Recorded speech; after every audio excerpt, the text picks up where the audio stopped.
আসসালামু আলাইকুম ওরহমতুল্লাহ।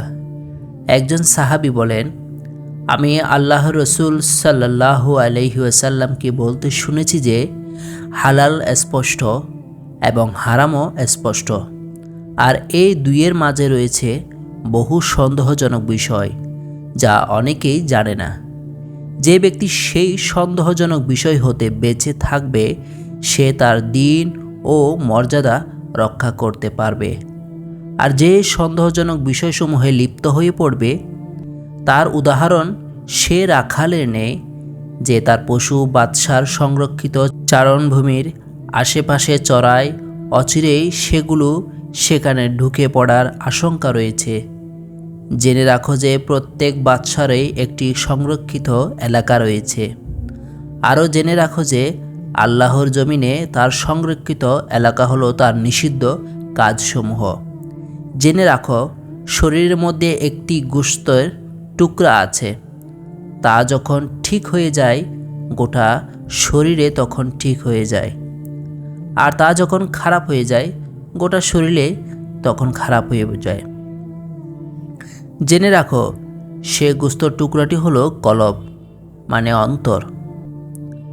এ হাদিসের ব্যাখ্যা হলো হালাল ও হারাম স্পষ্ট।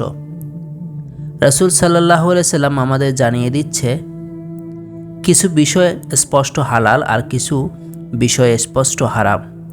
যেমন নামাজ রোজা স্পষ্ট হালাল, মদ সুদ জুলুম স্পষ্ট হারাম। হালাল ও হারামের মাঝখানে কিছু বিষয় আছে যেগুলো নিয়ে মানুষ দ্বিধায় পড়ে যায়, এটা ঠিক না ভুল, জায়েজ না না জায়েজ। রাসূল সাল্লাল্লাহু আলাইহি সাল্লাম বলেন, যারা এসব সন্দেহজনক বিষয় এড়িয়ে চলে তারা নিজের দ্বীন ও সম্মান দুটিই রক্ষা করে। রাসূল সাল্লাল্লাহু আলাইহি সাল্লাম একটা অসাধারণ উদাহরণ দিলেন। একজন রাখাল যদি তার পশু বাদশার সংরক্ষিত এলাকায় কাছে চড়ায় তাহলে কি হবে? খুব শীঘ্রই পশু সেখানে ঢুকে পড়বে। যে ব্যক্তি সন্দেহজনক কাজে অভ্যস্ত হয় সে ধীরে ধীরে হারামের ভেতরে ঢুকে পড়ে অজান্তে। প্রত্যেক বাদশার যেমন নিষিদ্ধ এলাকা থাকে তেমনি আল্লাহর সংরক্ষিত এলাকা হলো আল্লাহর নিষিদ্ধ কাজসমূহ। যে ব্যক্তি এই সীমার কাছাকাছি ঘুরে তার পতন অনিবার্য। হাদিসের সবচেয়ে গভীর অংশটা হলো মানুষের শরীরে একটি ছোট গোশতের টুকরা আছে যা হলো কলব বা অন্তর।